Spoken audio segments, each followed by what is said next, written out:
观众朋友，大家好，欢迎来到看大陆节目，我是真言。现在的中国人正在被一场看不见的毒食战争包围，从地沟油榨出来的街边小吃，到用工业化学品漂白的水果，注水鱼虾肉，毒食品的危害无处不在。更可怕的是，国家抽检合格率一次次被漂亮数据掩盖，罔顾百姓生命安危。这些都是正在中国大地上真实上演的人间地狱。雪花牛肉一直是备受人们喜爱的美食，黑心商家为了节约成本，便在牛肉中加上雪花，以假乱真。网友拍摄的视频可以让我们直观地看到，用普通廉价瘦牛肉和一支注射器就能变成高档雪花牛肉。他们先用大针筒把液态牛油大量打入肉块，再用力揉按，让油脂渗透，冷冻定型后切片一看，满满的白色雪花纹理，串串烤熟后跟真的和牛几乎一模一样，成本低到离谱，卖的却是高级肉的价。不仅是小贩在制造假肉，就连正规工厂都已经形成完整的假牛肉生产线。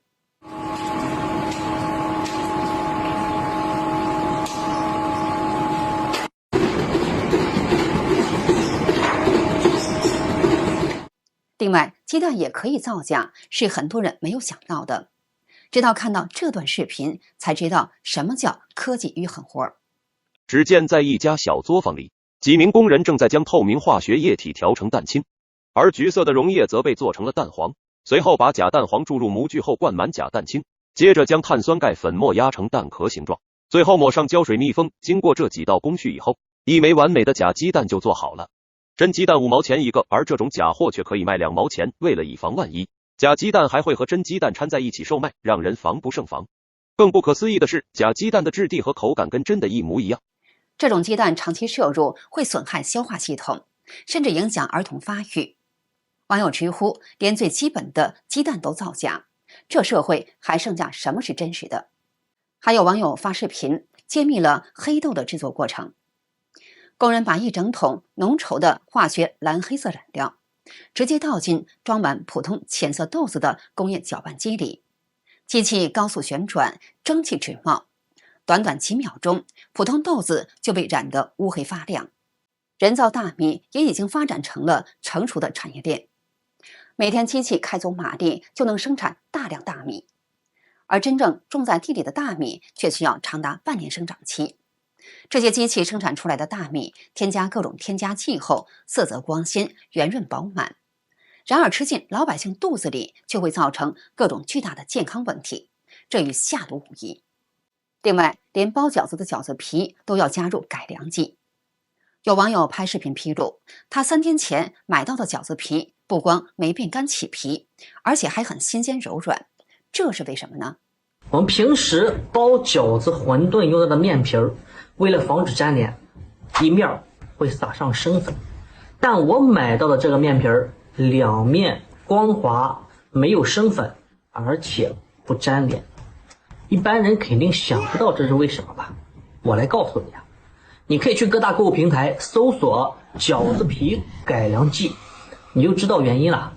网友还表示，不仅如此，面条放好几天都不发酸，速冻水饺久煮都不破，全都是饺子皮改良剂的功劳。那么这个改良剂到底是什么呢？它的主要成分叫做单双甘油脂肪酸酯，具有很强的抗淀粉老化作用，在面包、面皮和面条里都能明显改善面团的组织结构，防止淀粉老化，让面团发起来之后体积更大，更富有弹性。最重要的是，大大延长了食品的保存期。而单双甘油脂肪酸酯是用甘油和脂肪酸经过综合反应制成的，在这个生产过程中会产生反式脂肪酸，长期使用危害健康。还有网友揭秘，商家为了让胡葡萄看起来健康，可是花费了很多心思。这不咱们吃的胡萝卜吗？不都说了吗？买流光锃亮那个就是经过处理了，最为好。他把流光锃亮那个给你加点土啊，加完土完之后喷点这水里边加没加别的东西咱就不知道了啊。拿锹还一割了，不就挂到这个胡萝卜上了吗？完之后哈，一打包装，这就是绿色环保的了。对此，有网友表示，现在的东西真的不敢多吃了，还编撰了一段押韵的黑色歌谣，句句都是血淋淋的现实。你养激素鱼，我卖神仙虾；你种药葡萄，我种漂亮瓜。30天的鸡，40天的鸭，60天的猪肉近万家。挂面加硼砂，月饼有脱氢乙酸钠，快乐死的蛋糕，甜蜜蜂的奶茶，你害我，我害他，医院乐得笑哈哈。更可怕的是，近年来打农药竟然成了官方推广的好事，而且挨家挨户给农民免费打药。外界直呼这就是毒食品的真正源头。最近有很多无人机免费打药，给这个油菜花打药。油菜花，我就问你们，什么时候油菜花打过药？油菜花有必要去打药吗？啊，小蜜蜂守护这个小蜜蜂，小蜜蜂如果说灭绝了，这个油菜花它怎么去授粉？怎么去提高这个油菜的产量？我说的有没有道理？有没有毛病？网友表示，所谓免费打药，其实是把大量强效化学农药，甚至违禁农药直接喷在食用油菜花上。油菜籽榨出来的菜籽油做成饲料喂牲畜，最终进入我们餐桌的蔬菜和食用油，全都带上了高浓度农药残留。这不是帮农民，这是把毒素直接灌进全国人的饭碗里。朋友们大家好，你们看我身后这个就是前段时间花期免费打过农药的油菜，现在已经熟了，不过这基本上都是干瘪的，里面没什么籽。你们说我这个现在是把它收过了划算一点呢，还是直接推掉更划算一点？大家帮忙给点意见，真的不想再亏损了。有网友一针见血地说，在中国永远记住一句话，凡是免费的没有一个是好的，如果是好的就根本轮不到你。还有不少网友直接建议大家尽量避免购买中国产的食物和食材，因为大部分都喷洒了大量杀虫剂和有毒化学物质，包括很多非法农药，长期使用会对人体造成不可逆转的损害。根据2025年多起国际召回案例，韩国进口检查时发现，中国产胡萝卜克洛替阿尼丁超标14倍，洋葱塞虫胺超标12倍，大蒜苗伊马唑利超标，冷冻菠菜吡虫磷超标。在食药部门不合格产品中，中国产食品占比高达近40%。难怪中共党政机关吃特供，让老百姓吃有毒害食品。中国人的金刚之躯，百毒不侵，就是这样炼成的。也难怪中国各大医院都爆满。与此同时，为了赚钱，餐饮业的店主们也无所不用其极。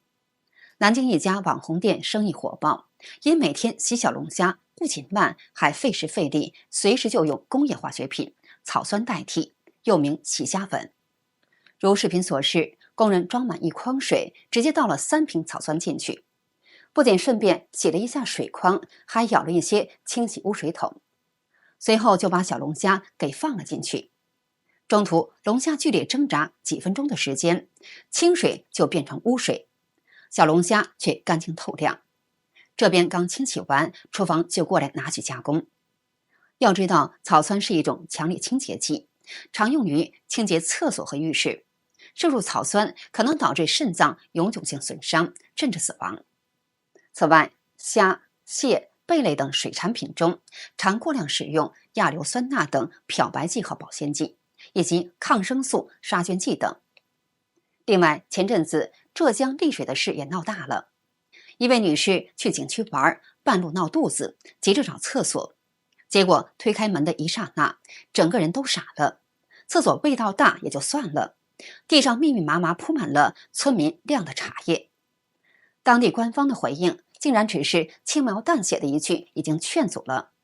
网友气得直言，看到这个新闻，浙江的茶叶你还敢买吗？难道官方不应该立即收缴这批茶叶，走程序销毁，对相关商户进行处罚，涉嫌犯罪的直接移送公安吗？只劝阻了事，这算什么处理？这就是中国的现实，连最基本的食品安全和卫生都管不住。还有业内人士表示，央视披露的毒枸杞是业内人尽皆知的事情，还有很多大众不知道的事情被隐瞒着。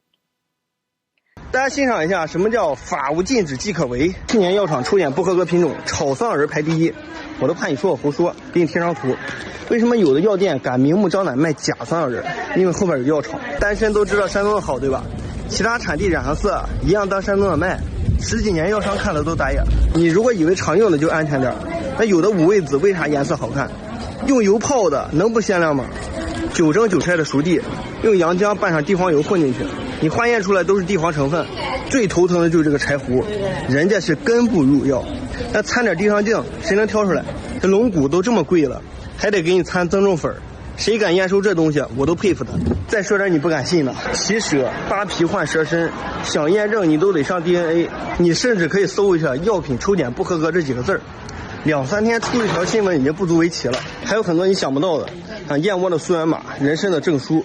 在中国，吃的是毒食品，服的是有毒药品，就看你的肾脏排毒能力和肝脏解毒能力强不强。不强的话，结局就是肝癌和尿毒症；强的话，当场撒手人寰。近日，还有网友整理出中国市面上常见的中成药成分，结果发现，所谓的中成药主要成分几乎全部来自西药。那句中西医结合疗效好，其实只是大幅提高药价的广告语而已。另外，中国的饮用水安全也是一大隐患。河北保定澧县更是全天候供应地下冰红茶，这样的污水种出来的粮食，你敢吃吗？4月28日，四川攀枝花网友拍到大量工业污水正明目张胆地直接往河里排放。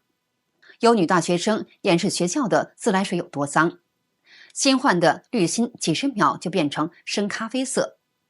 有网友嘲讽道：“现在知道为什么在学校洗脸老长痘了吧？”朋友们，看完这一切，你有什么感想？很多中国人每天吃进去的根本不是食物，而是被科技狠活、精心炮制的慢性毒药。为什么会这样？因为在中共专制统治下，老百姓日子苦不堪言，底层为了活下去，只能不择手段地疯狂赚钱。从商贩到工厂，从农田到餐桌，每一个环节都在拼尽全力压榨最后一点利润，不管别人死活。更可怕的是，中共长期宣传无神论，让人彻底失去了道德底线。既然没有神佛，没有来世，没有报应，做坏事就不怕惩罚。良心可以不要，底线可以不要，只要能赚钱就行。于是，毒食品、毒药品、毒环境就这样肆无忌惮地泛滥开来。这已经不是简单的食品安全问题，而是专制制度和加无神论教育共同制造出来的系统性毒害。好的，今天就跟大家聊到这里，请记得点赞、订阅、留言，并分享给您的朋友。感谢您的支持，我是真言，我们下期节目再见。